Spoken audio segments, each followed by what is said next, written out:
El otro protagonista de la mañana es en Europa, Olaf Scholz, el canciller alemán, perdió la moción de confianza que él mismo había urdido, que él mismo había puesto para que se pudieran celebrar elecciones el 13 de febrero. El resultado, como les digo, no es una sorpresa. Scholz iba a perder en el Bundestag, que lo expulsará del cargo después de que el mes pasado pusiera fin a su disfuncional coalición tripartita, ese movimiento semáforo que ha sido un desastre para Alemania.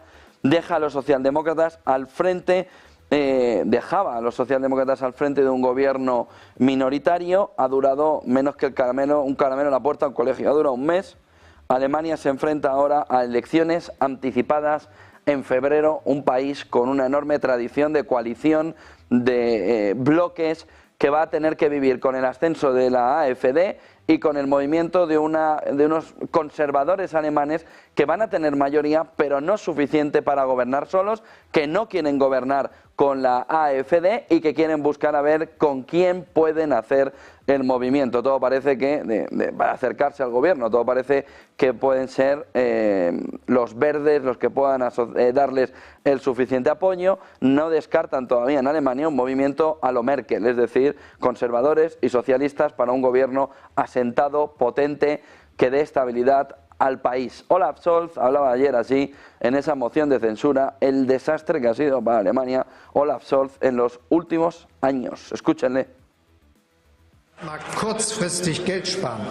Die Hypothek auf unsere Zukunft aber, die ist unbezahlbar. Und deshalb, ja, es ist höchste Zeit, kraftvoll und entschlossen in Deutschland zu investieren.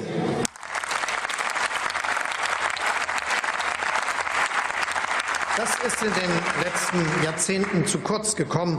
Und vergessen wir nicht, wir leben heute in einer neuen Zeit. Rund um den Globus entstehen neue wirtschaftlich starke Machtzentren in Asien, Afrika und Lateinamerika.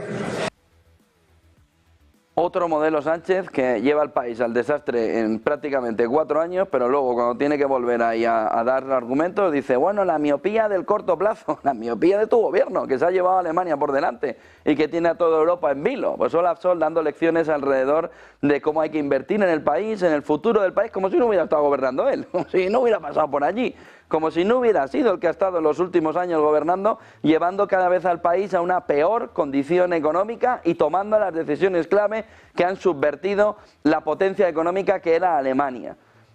Olaf Scholz, que va a pasar a la historia como un desastre absoluto, dando también argumentos a que la socialdemocracia en el norte de Europa, en gran parte de Europa, es ahora mismo un caos que es simplemente ideológico. Pero a la hora de bajar al terreno de juego, el desastre es descomunal. Y Olaf Scholz va a representar para los alemanes unos años de caos y sobre todo de una cuestión económica que nunca habían esperado. Y era un país que viera de qué manera perdía la potencia que tenía económica y perdiera la posición que tenía en el mundo. Yo recuerdo una de las primeras veces que fuimos a Frankfurt a hacer los programas alrededor del Banco Central Europeo, como una parte de los periodistas alemanes nos planteaban, cuando le mostrábamos la preocupación por la situación de la economía alemana, nos decía, Alemania tiene mucho dinero. Es que no lo entendéis vosotros en el sur. Alemania tiene mucho dinero, Alemania puede afrontar todo, Alemania tiene mucho dinero. Prácticamente año y medio después, Alemania está cao, perdida. Pero cao. Va a tener que recuperar, y como vimos ayer en esa información de Bloomberg y también le contábamos, va a ser muy complicado que, como no tome una medida rápida, recupere lo que ya ha perdido. Pero esa posición de intentar decir que Alemania era más que el resto, esa posición de superioridad moral y económica de Alemania, es parte de lo que le ha llevado al desastre y es parte de lo que ha llevado a Olaf Scholz a gobernar, porque los alemanes pensaban que cualquiera se podía poner ahí a gobernar y ahora tienen las consecuencias de lo que ha sucedido. Pero Alemania va a vivir unos meses de estancamiento político, de bloqueo político, que pueden acabar de dos maneras: o amplía y deja que se pueda endeudar un poco más el país para conseguir tener más fuerza en el movimiento de salida, o cambia la política energética, que es un auténtico desastre, o Alemania va a ser la que ponga una situación muy complicada, por no decir algo más, al conjunto de Europa.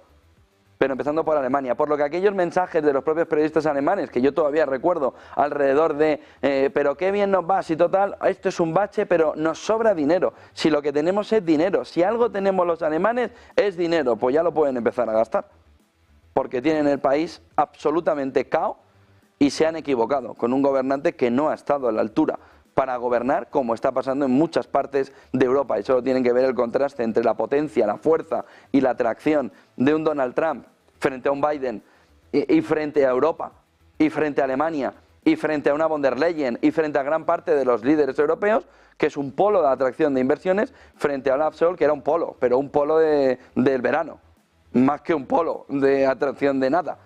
A partir de ahí, en ese voto de confianza, Scholz planteaba, llega el momento de decidir el futuro del país. No, la población ya había decidido, lo que pasa es que se vota cada 4 años. Voto de confianza que pierde, y a partir de aquí la gran pregunta es, y encima va a tener la cara de volver a presentarse en lugar de buscar a otro que pueda hacerlo mejor. Pero claro, ¿quién se quiere poner ahí en los socialistas alemanes a recibir el temporal que va a recibir? Pistorius ya dijo que no. Moción de censura terminada. Escuchen a Olaf Scholz. Wählerinnen und Wähler. Sie lautet, trauen wir uns zu, als starkes Land kraftvoll in unsere Zukunft zu investieren? Haben wir Vertrauen in uns und unser Land? Oder setzen wir unsere Zukunft aufs Spiel?